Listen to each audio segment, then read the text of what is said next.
So in previous lecture we studied about Heisenberg uncertainty principle and de Broglie hypothesis, and today we will discuss about photoelectric effect. This is very important topic. ठीक है, ये बहुत important topic है JW advance और JW mains के point of view से, as well as NEET के लिए भी, बट जेडब्ल्यू एडवांस वाले ज़्यादा फोकस करते हैं इस पे। ओके, तो आप देख रहे हैं हमारे यूट्यूब चैनल मिड जी एग्जाम। मैं हूँ आपके साथ रवि गुप्ता। हमारा चैप्टर चल रहा है स्ट्रक्चर ऑफ एटम, जिसका लेक्चर नंबर 10 है आज। फ्रॉम जीरो टू हीरो एक हमारा फाउंडेशन बैच चल रहा है, जहाँ बिल्कुल बेसिक टू एडवांस आपको सिखाया जाएगा। नाउ, फोटो इलेक्ट्रिक इफेक्ट, देखो ये बहुत ही इंपॉर्टेंट टॉपिक है। ठीक है, ये बहुत इंपॉर्टेंट टॉपिक है और इस टॉपिक को हम बहुत ही डिटेल्स में पढ़ेंगे। आज पूरा लेक्चर सिर्फ फोटो इलेक्ट्रिक इफेक्ट पे ही है, कैसे इफेक्ट ये शो करता है, कैसे अकर होता है। ठीक है, ओके। तो देखिए होता क्या है, पहले ये सब जो लिखा हुआ है ना, ये सब हम समझेंगे आराम से। पहले हमें ये समझना है कि ये एक्चुअली क्या है। देखो, हमारे पास एक होता है मेटल का प्लेट। ठीक है, ये एक मेटल का प्लेट है बेसिकली। ठीक, और इसके आगे ऐसे सपोज कर लो ये मेटल का एक प्लेट है, ये इलेक्ट्रोड के साथ कनेक्टेड है और इलेक्ट्रोड ऐसे कनेक्टेड है इधर, ये कनेक्टेड है। ये मैं नेक्स्ट स्लाइड में मैं ये तो मैं दिखाऊंगा ये पूरा का पूरा अरेंजमेंट, बट मैं यहाँ पे समझाने के लिए भी आपको दिखा रहा हूँ। ठीक है, अब ये देखिए, या तो इलेक्ट्रोड मेटल का बना लो या तो इलेक्ट्रोड के ऊपर कोई मेटल का इसके साथ कनेक्ट कर दो, दोनों सेम है। अब देखो इसके ऊपर क्या होता है, इसके ऊपर आप लाइट इंसिडेंट कराते हो। ठीक है, इसके ऊपर जब आप लाइट इंसिडेंट कराते हो तो होता क्या है, मेटल के अंदर तो क्या होते हैं, इलेक्ट्रॉन्स होते हैं, इलेक्ट्रॉन की अपनी एनर्जी होती है। इसके ऊपर से जब आप कोई लाइट इंसिडेंट कराओगे तो लाइट के पास भी क्या होगी, एनर्जी होगी। समझ में आ रहा है? तो यहाँ पे क्या होता है कि लाइट के पास भी एनर्जी होती है और इस इलेक्ट्रॉन की अपनी भी एनर्जी होती है। तो लाइट की एनर्जी अगर इस इलेक्ट्रॉन की एनर्जी से ज़्यादा हुई तो इलेक्ट्रॉन क्या होंगे, इजेक्ट होंगे, निकलेंगे। और इलेक्ट्रॉन इजेक्ट होंगे तो यहाँ से ट्रैवल करते हुए इधर आएंगे, इधर आते हुए फिर इधर ट्रैवल करेंगे, इधर ट्रैवल करेंगे और करंट का फ्लो हो जाएगा इस पूरे सर्किट में। समझ में आ रहा है? इसी पूरे फेनोमेना को हम बोलते हैं फोटो इलेक्ट्रिक इफेक्ट। ठीक है, जिस मेटल पे ये सारा हरकत हो रहा है इसको हम बोलेंगे फोटो सेंसिटिव मेटल। ठीक है, और सेंसिटिव, ये थोड़ा सा मैं साफ लिख देता हूँ, नहीं तो आप कहोगे कि क्या आप भी लिख रहे हो। चलो इसको मैं लिख देता हूँ। इस मेटल जिस पे ये पूरी हरकत होती है इसको हम बोलते हैं फोटो सेंसिटिव, सेंसिटिव मेटल। ठीक है, इस पूरे फेनोमेना को हम क्या बोलेंगे, फोटो इलेक्ट्रिक इफेक्ट। इस मेटल को बोलेंगे फोटो सेंसिटिव मेटल। और जो करंट फ्लो करता है ना इस पूरे सर्किट में, उस करंट को हम बोलेंगे फोटो इलेक्ट्रिक करंट। समझ में आ रहा है? Photo electric current. चलो ये चीज क्लियर है। ये क्या क्या एक बार फिर से समझ लो। एक हमारे पास अपैरेटस होता है, एक हमारे पास ये अरेंजमेंट है। इस अरेंजमेंट में दो इलेक्ट्रोड है मेटल के। ठीक है, अब हमने क्या किया है, इसके ऊपर लाइट इजेक्ट कराया, लाइट सॉरी लाइट इंसिडेंट कराया। जब लाइट इंसिडेंट हम कराते हैं तो लाइट के पास अपनी एनर्जी होती है, लाइट एनर्जी जिसको आप बोलते हो। तो लाइट के पास अपनी एनर्जी होती है और मेटल के पास जो इलेक्ट्रॉन्स है इनकी अपनी एनर्जी होगी। ठीक है, तो होता क्या है कि लाइट अपनी एनर्जी अगर इस इलेक्ट्रॉन की एनर्जी से ज़्यादा देगा तभी तो ये इलेक्ट्रॉन निकल पाएगा ना इसके मेटल के अंदर से, क्योंकि मेटल के आउटर शेल में तो क्या इलेक्ट्रॉन मूव कर रहे होते हैं, ये तो आपको पता है। ठीक है, ओके। तो यहाँ से ये इलेक्ट्रॉन निकलेगा और इलेक्ट्रॉन इस पूरे सर्किट में मूव करेगा और इस इलेक्ट्रॉन के मूवमेंट की वजह से इस पूरे सर्किट में करंट जनरेट होता है, जिसको हम बोलते हैं फोटो इलेक्ट्रिक करंट। जिस मेटल पे ये लाइट इंसिडेंट होता है उस मेटल को हम बोलते हैं फोटो सेंसिटिव मेटल। चलो ये समझ में आता है कि नहीं, पहले ये बताओ, ये क्लियर है? ओके, मैं थोड़ा सा साफ कर लूँ इसको हल्का फुल्का। चलो नाउ, अब हमें जो देखना है, अब इसका हम थोड़ा सा वो उतना थोड़ा बहुत ऊपर है तो उतना चलता है, चलो उसको रहने दो। अब है हम इसकी थोड़ी वर्डिंग को देखेंगे कि ये क्या कहता है। देखो, when radiation with certain minimum frequency strikes the surface of metal, electrons are ejected from the surface। ठीक है, ये क्या है, ये देखो थोड़ा सा वर्डिंग है ना, ये शॉर्टकट में लिखा है मैंने। इसको थोड़ा सा आपको डिटेल्स में मैंने अभी बताया है, बट आप ये शॉर्टकट है वर्डिंग, सो दैट कि बहुत ज़्यादा लेंदी नहीं लगे आपको डेफिनेशन। क्लियर है? ओके, देखिए क्या कह रहा है कि अगर रेडिएशन, कोई भी रेडिएशन या कोई भी लाइट जब स्ट्राइक करता है किसी भी मेटल प्लेट के ऊपर, तो उसके पास कुछ अपनी फ्रीक्वेंसी होती है। ठीक है, उसके पास अपनी कुछ फ्रीक्वेंसी होती है, और उसके पास इतनी फ्रीक्वेंसी होती है, मिनिमम फ्रीक्वेंसी, सो दैट कि वो इलेक्ट्रॉन्स को उस मेटल से क्या करे, इजेक्ट कर सके। ठीक है, उसी फ्रीक्वेंसी को हम बोलते हैं मिनिमम फ्रीक्वेंसी, या उसको हम बोलते हैं थ्रेशोल्ड फ्रीक्वेंसी। ये हम आगे पढ़ेंगे कि ये क्या होता है। ठीक है, वो मेटल सरफेस को स्ट्राइक करता है और इलेक्ट्रॉन्स वहाँ से क्या करते हैं, इजेक्ट करते हैं। उस इलेक्ट्रॉन को हम क्या बोलते हैं, फोटो इलेक्ट्रॉन्स बेसिकली। ठीक है, ये इजेक्टेड फ्रॉम द सरफेस, इस पूरे फेनोमेना को हम क्या बोलेंगे, फोटो इलेक्ट्रिक इफेक्ट। ठीक है, आई होप यहाँ तक आपको समझ में आ गया है। ओके, अब देखो, अब इलेक्ट्रॉन्स जब निकलते हैं, जब इलेक्ट्रॉन्स निकलेंगे, देखो मैं नेक्स्ट स्लाइड में आपको ये समझाता हूँ इस चीज़ को। देखो, जब इसके ऊपर लाइट इंसिडेंट हुआ, ठीक है, जब इसके ऊपर लाइट इंसिडेंट हुआ, तो इलेक्ट्रॉन्स ऑब्वियसली क्या होंगे, निकलेंगे यहाँ से। ठीक है, जब इसके ऊपर लाइट इंसिडेंट हुआ तो इलेक्ट्रॉन्स यहाँ से क्या होंगे, इजेक्ट होंगे। अब यहाँ पे आप सोचोगे कि सर इजेक्ट कैसे होंगे, तो देखो इसके पास जो अपनी एनर्जी है, तो एनर्जी इज इक्वल टू क्या होता है, एच इंटू न्यू होता है। न्यू इज योर बेसिकली क्या, फ्रीक्वेंसी। तो इस लाइट के पास मिनिमम इतनी फ्रीक्वेंसी होनी चाहिए कि इस इलेक्ट्रॉन को ये निकाल दे। तो इसकी एनर्जी इससे ज़्यादा होनी चाहिए, तभी तो ये निकलेगा ना। समझ में आ रहा है, यहाँ पे एक लड़का है, इस लड़का और यहाँ पे एक दूसरा लड़का है। ठीक, अब ये घर में छिपा हुआ है। अब ये मोटा जो लड़का है, ये बाहर जो खड़ा है, ये इसको बाहर निकालना चाहता है, तो इसकी एनर्जी ज़्यादा होगी, तभी तो ये इसको बाहर निकाल पाएगा ना। समझ में आ रहा है। वैसे ही जो लाइट इंसिडेंट हो रहा है आपका, तो इस लाइट की फ्रीक्वेंसी अगर ज़्यादा होगी, इसकी एनर्जी अगर ज़्यादा होगी, तभी तो वो इस वाले मेटल का जो इलेक्ट्रॉन है उसको बाहर इजेक्ट कर पाएगा। समझ में आ रहा है। अब ये इजेक्ट करेगा, फिर इजेक्ट करने के बाद इलेक्ट्रॉन्स मूव करने लगेंगे इस पूरे सर्किट में। ठीक है, करंट फ्लो करने लगेगा फिर आपका। ये चीज़ क्लियर है। ओके, तो ये पूरा का पूरा हमारा एक सेटअप है, और इस सेटअप में आप यहाँ पे देख रहे होंगे कि इलेक्ट्रॉन्स जब मूव कर रहे हैं, तो इलेक्ट्रॉन जब मूव करेगा तो इसके पास कुछ वेलोसिटी होगी, वेलोसिटी होगी तो उसकी वजह से इसके पास क्या आएगा, कुछ काइनेटिक एनर्जी आएगा। आएगा कि नहीं आएगा, बताओ। नाउ सी, ये समझ में आ रहा है, फोटो इलेक्ट्रिक इफेक्ट ऐसा होता है। नाउ अब देखो, यहाँ पे बहुत इंपॉर्टेंट जो समझने वाली बात ये है कि अगर इस लाइट ने, ये लाइट अगर इसके ऊपर इंसिडेंट हुआ, इसके पास अपनी कुछ एनर्जी होगी, और यही मिनिमम एनर्जी चाहिए, तभी ये इलेक्ट्रॉन ऐसे बाहर निकल पाएगा। अगर इस एनर्जी से थोड़ी सी भी कम एनर्जी रही, तो क्या इलेक्ट्रॉन्स इसके बाहर निकलेंगे, कभी नहीं निकलेंगे। इसका मतलब कि इस लाइट के पास जो मिनिमम एनर्जी होगी वो थ्रेशोल्ड एनर्जी होगी। ठीक है, तो यहाँ पे हम थ्रेशोल्ड नहीं बोलेंगे, इसको हम बोलेंगे वर्क फंक्शन। ठीक है, तो देखो ये क्या बोलता है, the minimum energy required to eject an electron out of the surface of metal. Surface of metal से एक इलेक्ट्रॉन को इजेक्ट आउट करने के लिए, बाहर निकालने के लिए मिनिमम एनर्जी का जो रिक्वायरमेंट होता है किसी भी लाइट को, उसको हम क्या कहते हैं, वर्क फंक्शन, जिसको रिप्रेजेंट करते हैं हम फाई से। क्लियर है। ये मेटल का कैरेक्टरिस्टिक्स है, अलग अलग मेटल के लिए वर्क फंक्शन अलग अलग होगा। चलो क्लियर है।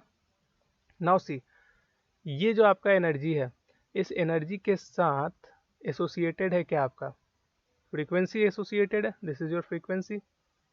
इस एनर्जी के साथ एसोसिएटेड है आपका फ्रीक्वेंसी, और एनर्जी अगर मिनिमम चाहिए होगी तो आपको फ्रीक्वेंसी भी मिनिमम चाहिए होगी।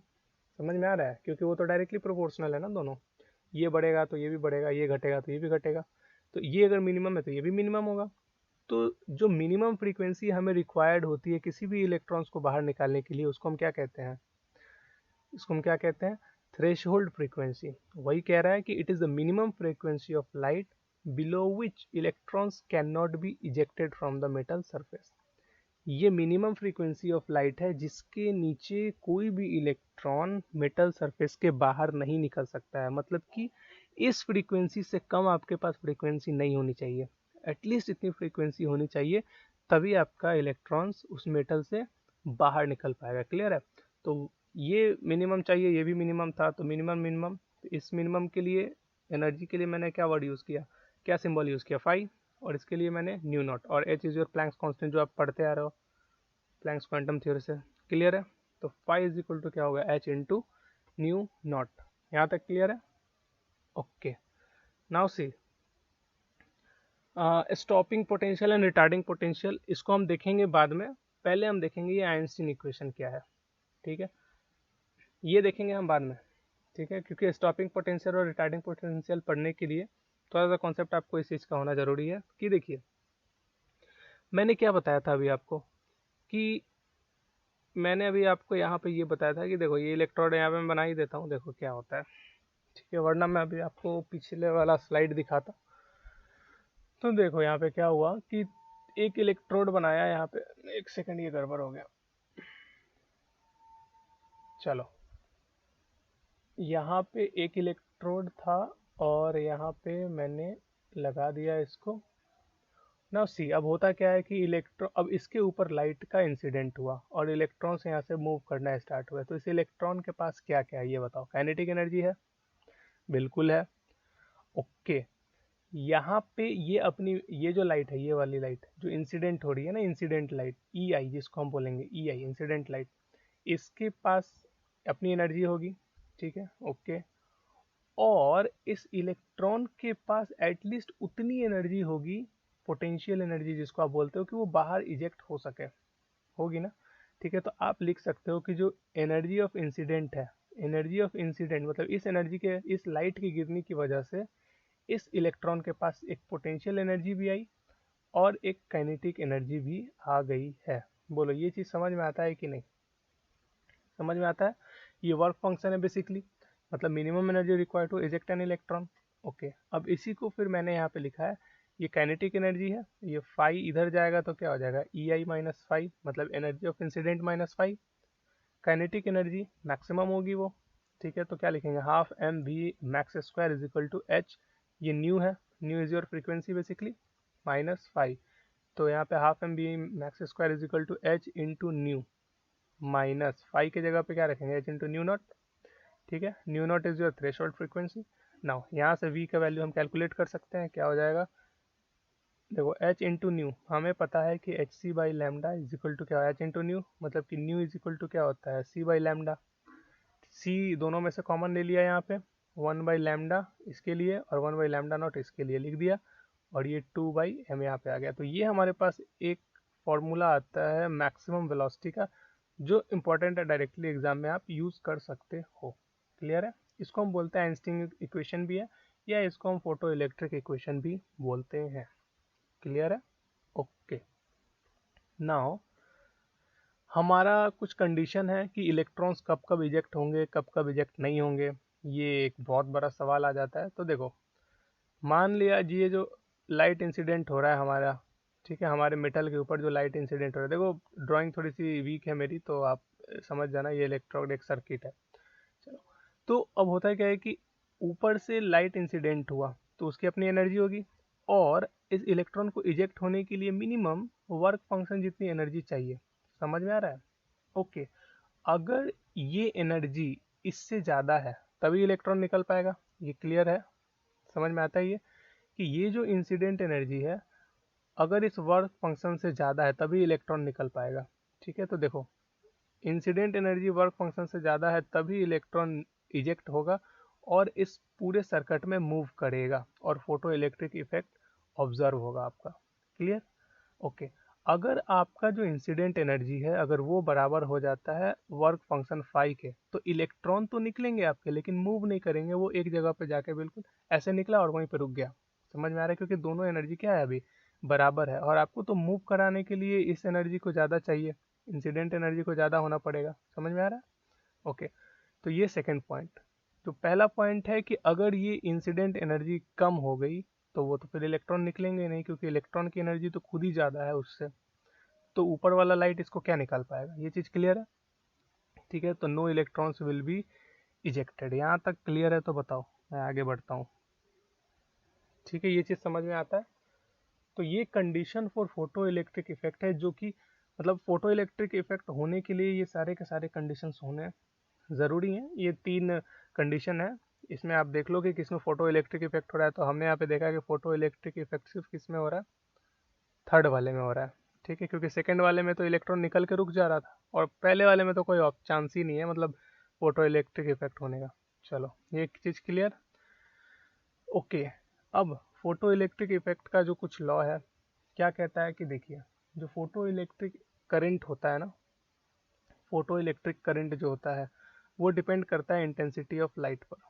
क्या कहने का मतलब है, photo electric effect, photo electric current light की इंटेंसिटी पे डिपेंड करता है। इसका कहने का क्या मतलब है, ज़रा देखो यहाँ पे बेसिकली हम ये बोल सकते हैं कि जो काइनेटिक एनर्जी है ना इलेक्ट्रॉन की, काइनेटिक एनर्जी है जो इलेक्ट्रॉन की, वो इंडिपेंडेंट होती है फोट इंटेंसिटी ऑफ लाइट से। ठीक है, काइनेटिक एनर्जी जो होती है ना किसी भी इलेक्ट्रॉन्स की, वो इंडिपेंडेंट होती है किससे, इंटेंसिटी ऑफ इलेक्ट्रॉन्स से।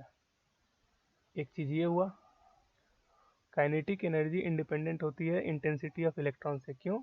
क्योंकि ना ही फ्रीक्वेंसी चेंज कर रहा है, ना ही वेवलेंथ चेंज कर रहा है, जबकि काइनेटिक एनर्जी तो डिपेंडेंट है सिर्फ वेवलेंथ और फ्रीक्वेंसी पे। इंटेंसिटी तो क्या, इंटेंसिटी क्या बताता है कि एक सेकंड में कितनी बार इलेक्ट्रॉन्स को, कितनी बार जाके वो स्ट्राइक करेगा मेटल के ऊपर, वही तो इंटेंसिटी है। समझ में आ रहा है? लेकिन काइनेटिक एनर्जी तो डिपेंड करता है वेवलेंथ और फ्रीक्वेंसी पे। यहाँ पे जो फोटो इलेक्ट्रिक करंट है ये डिपेंड करता है इंटेंसिटी ऑफ लाइट पे। जितना ज़्यादा इंटेंसिटी रहेगा, जितने ज़्यादा इंटेंसिटी से आप लाइट को डालोगे, उतने ज़्यादा इलेक्ट्रॉन्स वहाँ से क्या होंगे, इजेक्ट होंगे। ठीक है, तो यहाँ पे एक आता है प्रोपोर्शनैलिटी कि जो आईपी है, मतलब कि जो फोटो इलेक्ट्रिक करंट है वो डायरेक्टली प्रोपोर्शनल होता है किसके, इंटेंसिटी ऑफ लाइट के। और अगर इसका रिलेशन हम पावर के साथ दिखाएंगे तो हम क्या लिख सकते हैं, illuminating power divided by distance from the source, जहाँ से जो भी सोर्स जहाँ से लाइट आ रहा है वहाँ से जितना भी दूरी है उसके स्क्वायर का। ठीक है, तो ये इंपॉर्टेंट है, ये एग्जाम में आता है। क्लियर है? तो ये याद रखना है आपको, this slide is very important actually ना। तो काइनेटिक एनर्जी अगर इंटेंसिटी पे डिपेंड नहीं करता है, इंटेंसिटी से इंडिपेंडेंट है, तो किस पे डिपेंड करेगा, ये फ्रीक्वेंसी ऑफ लाइट पे डिपेंड करेगा। क्लियर है? तो काइनेटिक एनर्जी, ये जिसको आप बोलते हो काइनेटिक स्पीड, ठीक है, वो डिपेंड करता है किस, फ्रीक्वेंसी ऑफ लाइट पे। चलो क्लियर है यहाँ तक? ओके, इस पे आओ एक क्वेश्चन करते हैं जो JEE 2011 में आया है, IIT 2011 का ये क्वेश्चन है बेसिकली। एक यहाँ पे टंगस्टन था, तो टंगस्टन मैंने छोड़ दिया है, but you can write it as, चलो ऐसा ये वैल्यू है टंगस्टन का नाम।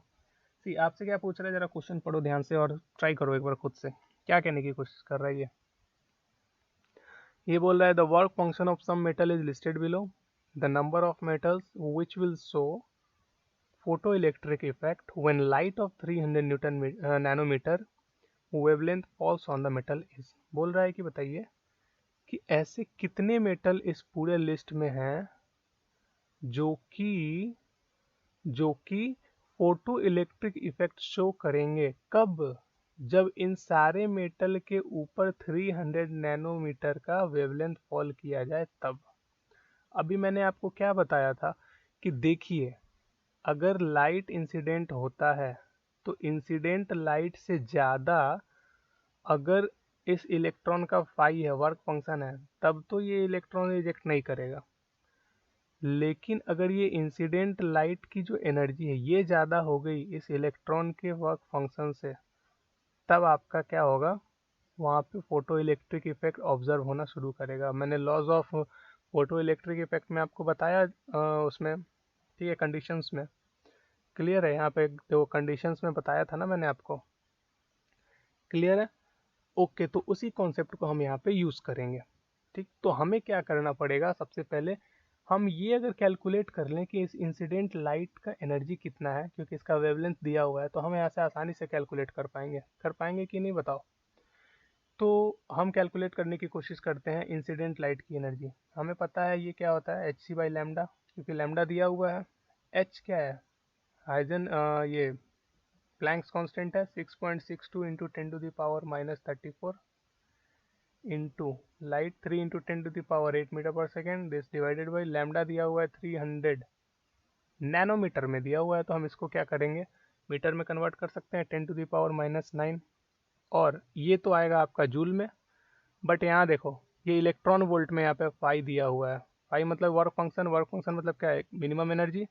तो हम इसको भी इलेक्ट्रॉन वोल्ट में कैलकुलेट करेंगे। तो हमें पता है इसको इलेक्ट्रॉन वोल्ट में जब हम कैलकुलेट करेंगे तो हम इसको क्या करेंगे, 1.6 इंटू 10⁻⁻19 से डिवाइड कर देंगे इस पूरे ऊपर वाले को। ठीक, यहाँ से आप कैलकुलेट करो, ये कितना हो जाएगा, -34 + 8, ऊपर कितना आ जाएगा 10⁻⁻26, नीचे आ जाएगा -28, ऊपर जाएगा तो 10⁻², और 10⁻² से ये 300 का 2 जीरो कट जाएगा, तो 10 वाला तो टर्म पूरा कैंसिल। अब बचा ये और ये, ठीक है। तो इसको आप कैलकुलेट करो, 6.62 इंटू 3 डिवाइडेड बाई 3 इंटू 1.6, इससे तो ये भी कैंसिल। और यहाँ से जब आप कैलकुलेट करोगे ये आ जाएगा 16 4 जा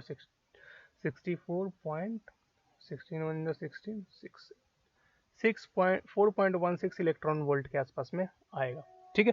तो ये एनर्जी है आपकी इंसिडेंट लाइट की, ये इंसिडेंट लाइट की एनर्जी है। अगर इंसिडेंट लाइट की एनर्जी जिससे ज़्यादा है उसी में फोटो इलेक्ट्रिक इफेक्ट शो करेगा। तो देखो इसमें किससे ज़्यादा है, लिथियम से, पोटेशियम से, सोडियम से, पोटेशियम से और मैग्नीशियम से। इन चारों मेटल से ज़्यादा है इंसिडेंट की एनर्जी। इसका मतलब कि इन चारों मेटल का इलेक्ट्रोड अगर हम यूज़ करेंगे तो वहाँ पे आपका फोटो इलेक्ट्रिक इफेक्ट शो करेगा। तो नंबर ऑफ मेटल्स आपसे पूछ रहा है, नंबर ऑफ मेटल्स, तो आंसर कितने हो जाएंगे, number of metals is equal to 4। मतलब कि ऐसे 4 मेटल्स हैं, ऐसे 4 मेटल्स हैं जिनके जिनका इलेक्ट्रोड यूज़ करें अगर हम, तो फोटो इलेक्ट्रिक इफेक्ट शो हो जाएगा। चलो ये चीज़ क्लियर है, डन, ओके। चलो यहाँ पे एक चीज़ छोटा सा देख लो, ये एक्सेलरेटिंग पोटेंशियल है।